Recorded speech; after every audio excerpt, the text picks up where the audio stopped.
Scripts up? Okay.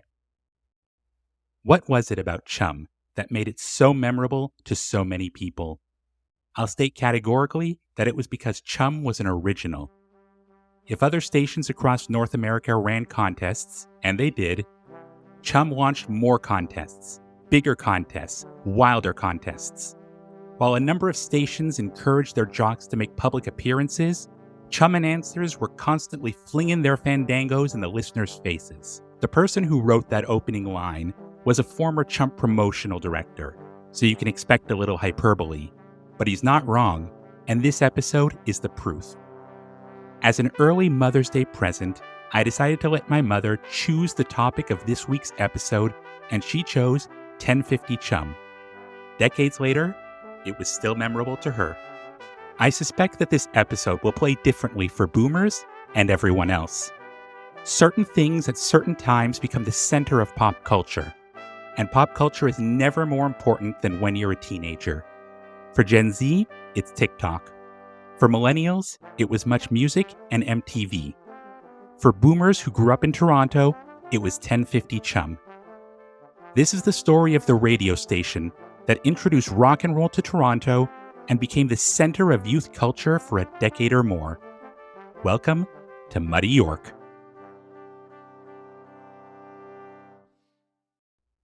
So Gray, before we started this episode, what did you think about 1050 Chum? Do you know anything about its history? Actually, honestly, because I guess I fall into that millennials category, I don't know that much about Chum. I can still picture there's a sign. I think it's on Richmond. There's still the Chum sign there. When you're heading west, I think you can still see it. But I did ask my mom before this episode if she had any great things to say about Chum. She said she did and would tell me after her vacation. So that didn't really work out for us. But let's get into it. Well, that sign is because that building is occupied by Chum City, which this is a good segue because we figure that Chum City deserves its own episode, and we're not going to be covering that here. We're going to be talking about Chum FM towards the end, but this episode will focus on 1050 Chum, especially during its heyday in the 50s and 60s. CHUM, better known today as Chum, signed on to the air on October 28th, 1945. It was the 5th AM radio station in Toronto. AM was the only game in town in those days. Now, just think about that for a moment. There is not a single TV station in Canada, and obviously the internet doesn't exist. If you listen to radio, you had exactly 5 choices. Actually, you only had 5 choices while the sun was up, because Chum was only licensed to broadcast during daytime, and it only broadcast with 1,000 watts of power. By comparison, commercial radio stations today usually broadcast between 50 and 100,000 watts. Chum was created by Jack Q. Part, who wanted to use the station to advertise his patent medicine business. It's worth noting that using radio to advertise was actually a very forward-thinking idea in 1945. Now, how did his medicines work? Well, one of them was called Sarnak, and this is a conversation that somebody had with one of his former salesmen. What was Sarnak for? For a number of ailments. Did it work? People said they liked it, and they felt much better. What was in it? Mostly alcohol. No wonder they felt better. The patent medicine business did great, but Chum was a failure and usually came last in the ratings. In 1954, Hart was getting divorced and needed some money for a settlement, so he sold Chum to one of his salesmen named Alan Waters. Waters couldn't actually afford the station, so he used a novel approach to convince the bank to give him a loan. He pointed out that Chum owed the bank a lot of money and that they wouldn't get any of it if the station went broke. But if they loaned him the money to buy the station, he could potentially pay it back later. Obviously, he was a good salesman because the bank agreed. Waters boosted the power of the station's signal and got a license to broadcast around the clock. But for the next few years, Chum mostly survived by selling broadcast time to foreign language broadcasters like Johnny Lombardi or to church groups who wanted to broadcast religious sermons. The turning point came when Waters took a vacation to Florida. While he was there, he heard a Miami station that was broadcasting a new format called Top 40. Waters hated Top 40 music. He said it sounded like rocks smashing together. But he also noticed how every teenager in town seemed to be listening to it. When he got back to Toronto and told his staff that he was thinking of adopting the new format, they were shocked. Not least because playing Top 40's music meant playing the devil's music. The first hit rock and roll song had been released less than 3 years ago, and conventional wisdom was split between the people who said that it was the work of Satan and the people who said that it was a fad that would fizzle out any day now. Here's a clip from one of the DJs who was present at the momentous meeting. Yes, I remember the meeting. I remember the memo.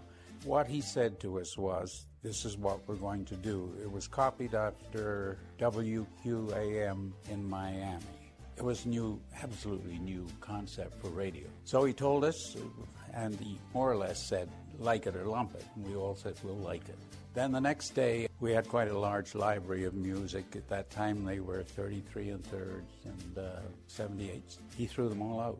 So nobody could play anything except the top 40. Well, that kind of shocked some of them. However, we went ahead with it, and at first it was difficult. Nobody had ever done this before. They'd done all kinds of things in radio, but not this. And we had a program director come up from Lubbock, Texas, I think, Phil Ladd. He was very good because he got us started. We couldn't believe what he was doing. He said, when you're reading that commercial, you read it 5 times as fast as you're reading it now. And everything went that way, you know. Chum introduced their new format by playing All Shook Up by the devil himself, Elvis Aaron Presley. Chum wasn't the first Canadian station to play Elvis. A handful of stations in smaller markets had already begun to broadcast the new American music, but it was the first to do so in Toronto the Good. The purveyors of morality in Toronto did not react well. Later in the year, the front page of Toronto's Telegram described rock and roll as inane trash and said it was, quote, the new low in music as an appeal to the teenage ego. We've posted that front page online if you'd like to see it. That day also featured the launch of another major innovation, the first Chum chart. Chum charts are one of those things that were revolutionary at the time, but seem incredibly banal to someone who wasn't there. It was a chart of the top 50 songs of that week, printed on a card along with assorted Chum promotions and ads for upcoming events. Today, that kind of information is easy to find. Back then, it was a vitally important way for kids to keep track of what was popular. According to the son of one Chum employee, I'd get a Chum chart before they hit the record stores. When I brought the first chart featuring the Beatles to school, about 20 girls crowded around me screaming. At least a dozen of them jumped on me. Unfortunately, I wasn't old enough to take advantage of it. Until 1964, Chum charts were considered the de facto national chart. Chum is associated with rock and roll during this period, and sure enough, Elvis topped the very first chart. But in week 2, he would be replaced by a completely different pop culture icon, Pat Boone. Chum's ratings would double during the first week of Top 40 broadcasting. One of Alan Waters' key insights was that radio wasn't something that the whole family listened to together anymore. TV had taken that role. Radio was something that teens could listen to on their own, and that required a new presentation. A 1957 memo laid out his philosophy. How can we make our presentation of music more exciting? Radio must be exciting. People like excitement. And if we provide the excitement, the people will listen. And if we have a large audience, we can sell merchandise for our advertisers. We've got to promote Chum so that people in all walks of life will discuss Chum. The newspapers and newspaper columnists will be forced to write about this different radio station, Chum. The DJs were a big part of that effort to generate excitement. Until then, every radio station in Toronto sounded like the CBC. All of the announcers had soothing, dual-set voices and delivered earnest content about local news and events. Chum announcers were deliberately irreverent. Al Baliska was the station's unpredictable morning man. This was a time when pop radio was zany rather than cool. You definitely hear that cornball sense of humor in the intro to his show. Between now and 9 o'clock this morning, this is the morning show. We've got sports, weather, time, and music for you on 1050. Won't you join us then and stay with Chum, 'cause the fun's on Radio 1. We'll show you that CHUM is not a station to scorn. Get up, good morning everyone. My name is Al Boliska and I'd love to have you stay. 'Cause if I have no listeners, well then I get no pay. At CHUM, good music is our very first rule. We hope that you'll stay right here with us before work or school. Get up, good morning everyone. We're ready now with music and news to chase away your blues. CHUM so hot that it might even blow your fuse. He could also be a little ahead of his time by incorporating station staff and local residents into his routine. The station handyman became Officer Tycliffe of the Toronto Police, and the local meat wholesaler became Lou the Butcher. This was considered groundbreaking when Letterman did it in the 1980s, but Chum got there first. When Boliska left for rival station CKEY, it was considered big news.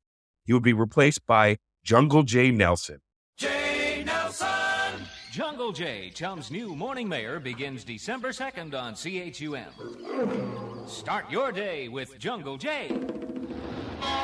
This is The Jungle J nickname from a Buffalo Kids show that he used to host, and appropriately, the idea to hire him actually came from Alan Waters' daughter. He did lots of character voices like Ed Sullivan, Maude Frickett, John Wayne, and Shreni Vashter. I only know Ed Sullivan and John Wayne. Jungle J, whose real name was Frank Cox, held the Chum morning slot for the next 17 years. Nelson is also one of 3 Canadian DJs in the Rock and Roll Hall of Fame. Chum was equally famous for their contests and promotions.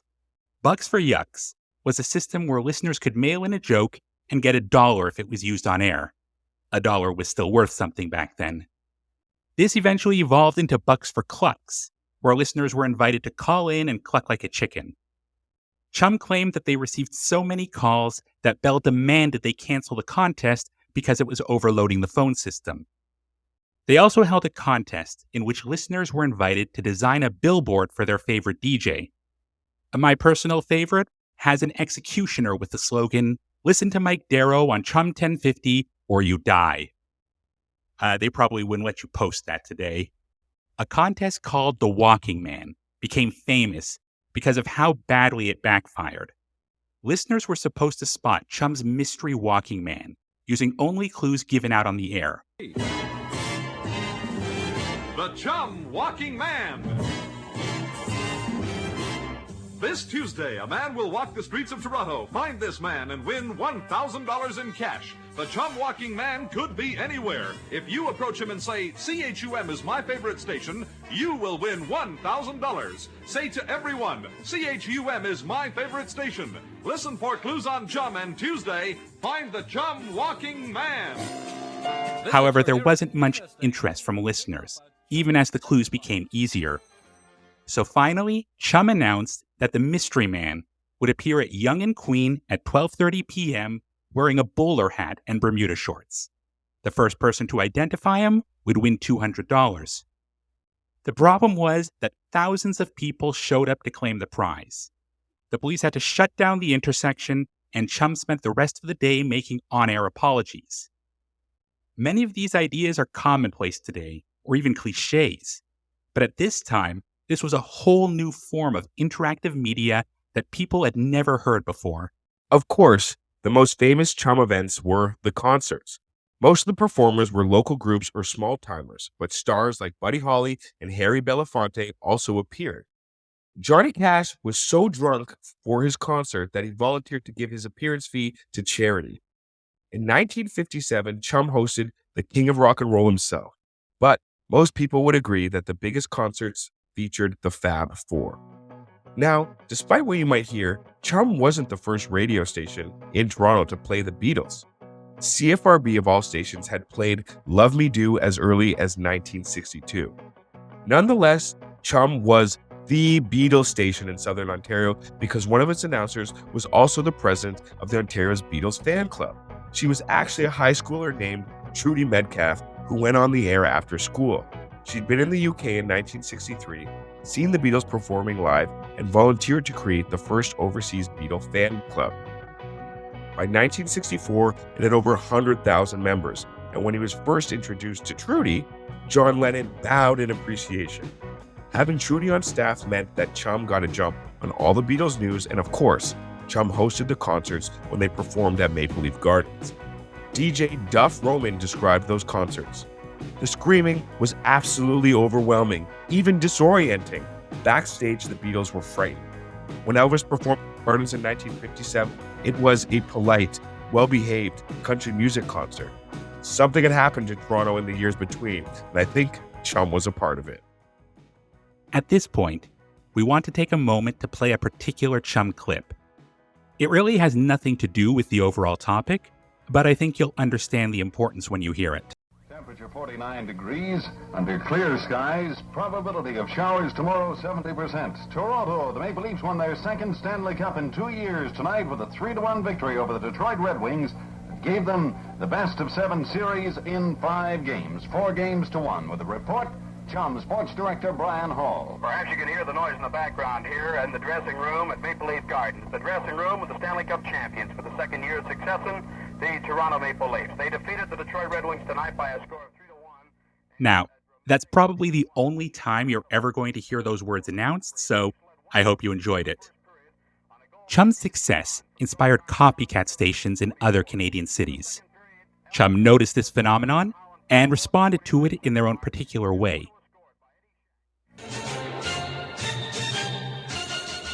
Attention, all other radio stations now tuned to CHUM. Why waste valuable man hours listening to this station for ideas? Simply write to CHUM on your station letterhead requesting our Copycat Kit. Chum's Copycat Kit contains a full set of instructions and details concerning Chum's newest contests, jokes, and programs. If you act now, you'll receive as a bonus a valuable booklet entitled 25 Reasons Why Only One Radio Station Can Be Number One.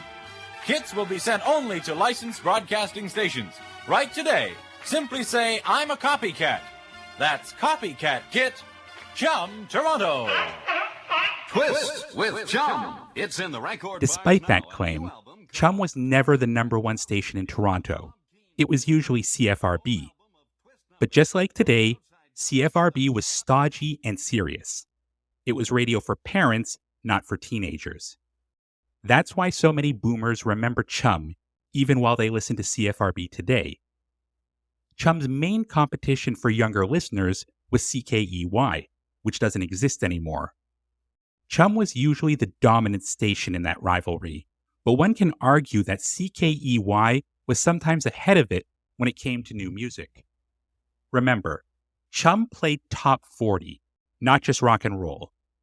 Songs like Yummy Yummy Yummy were broadcast alongside classics by Elvis and the Beatles. After the controversy over its new format, Chum also tried to avoid potentially controversial music selections. At first, they refused to play the Rolling Stones because they said they were offended by Mick Jagger's claim that he didn't bathe. They also largely avoided playing soul or R&B songs. Motown was about as transgressive as they were willing to get. On September 1st, 1963, Chum FM started broadcasting as a classical music station. At the time, FM radio was expensive, so the station was aimed at an adult audience rather than teenagers. Chum AM and FM broadcast from the same building, and it was said that if you walked down the hallway, you could hear Bach on one side and Elvis on the other. In the summer of 1968, both stations underwent a major change. Chum FM started playing what was called underground rock, better known to us as progressive rock. A year later, it would organize a concert by the Kinks, which was as musically progressive for the 60s as broadcasting Elvis had been in the 50s. In 1974, Chum FM changed formats again to what was called album-oriented rock, which emphasized fewer deep cuts and a more commercial playlist. By 1977, it had become the number one FM station in Canada. At the same time, Chum AM shifted to what's known as a Drake format. The short version is that it was more music and less talk. All of the cornball humor that had been so groundbreaking in the 50s seemed incredibly dated by the late 60s. These changes and a new group of announcers helped to revive the station's rating, but it was fighting a losing battle. The problem was that people wanted to listen to music in stereo, which you could only do on FM, and stations like Chum AM were steadily being left behind. All the same, one of the most commonly cited memories of Chum comes from this era. It was a contest called Don't Say Hello.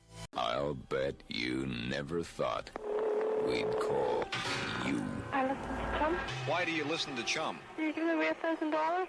Yes, I am going to give you $1,000, as a matter of fact. That's nice. This is Scott Carpenter from Chum calling. Well, I'm Liza Minnelli. And you just won $1,000. I think you should pull the other leg. You what? I'm not pulling either leg. Is this the Rome residence? Is this Mrs. Rome? It's Miss Rome. Well, Miss Rome, Rome? you are $1,000 richer because you just answered your phone with a phrase that pays. You said, I listen to Chum, and you are now $1,000 richer. You pull my leg. No, And listeners could win $1,000 if they answer the phone, I listen to Chum, when one of the DJs called. However, a Chum employee from this time told me that he got more offers of sex to give away the location in the Chum Summer Search for Cars. This was actually Chum FM, but we thought it was still worth a mention. One thing that Chum became famous for during this period was rock documentaries. After the Beatles broke up in 1970, Chum produced a 12-hour show called The Story of the Beatles. Amazingly, they put it together in 2 weeks, using just the recordings that were already in the station library. It was so successful in Toronto that it would be syndicated first across Canada and then around the world. This was followed by the 10-hour Story of Elvis, the 28-hour History of Rock, and the 64-hour Evolution of Rock. The Evolution of Rock was broadcast in almost every top 100 market in the US, alongside major markets in New Zealand, Australia, South Africa, and the UK. The mid-80s represented another wave of change. In 1984, Chum FM began shifting to adult contemporary music, exactly the sort of thing that the original Chum listeners had been trying to get away from. In June of 1986, 1050 Chum finally gave up the fight. It had lost too much ground to FM stations, so it decided to start playing the songs that had first made it a success. This was also the week when the final Chum chart was produced. Live to Tell by Madonna would be the very last #1 song, which is actually not bad, one of Madonna's better ones.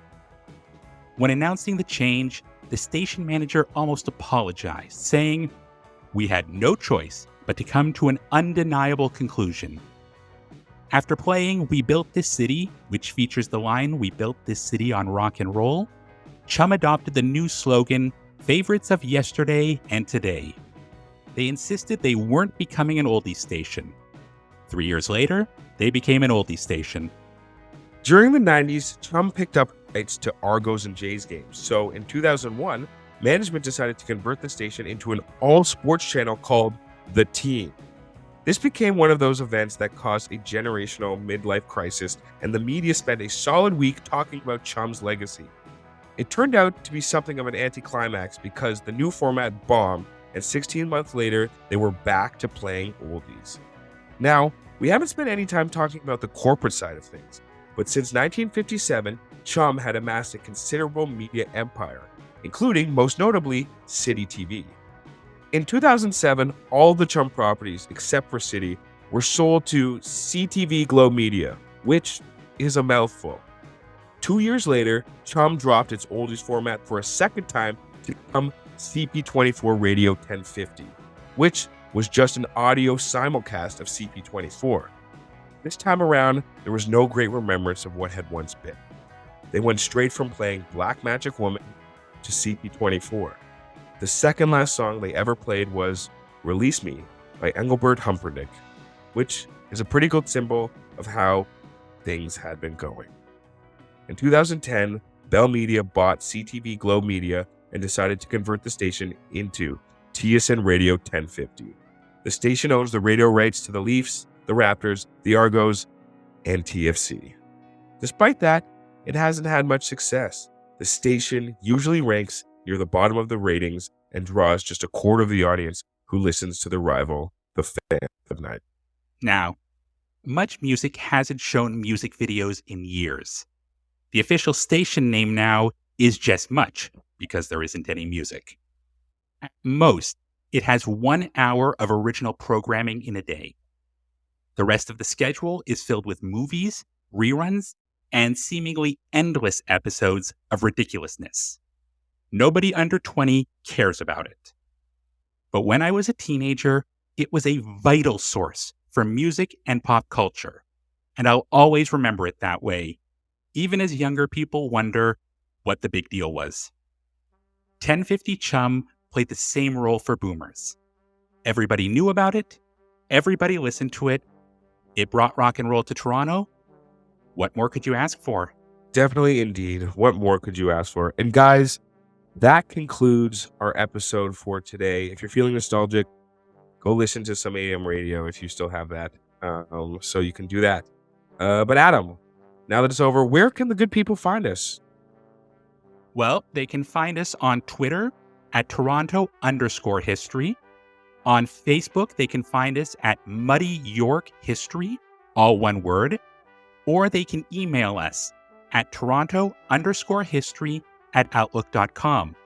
And far more importantly, they can go online and either leave a rating or a review, both of which will help promote this wonderful podcast and hear the enlightening content that you've just enjoyed. If you like the musical content, we are working on something right now, and hopefully we'll be getting it to you in 2 weeks. But until then, I'm Adam Weiser. And I'm Grayson Miller. Thanks, guys. I feel like we both had a bunch of marbles in our mouths today. At least I did.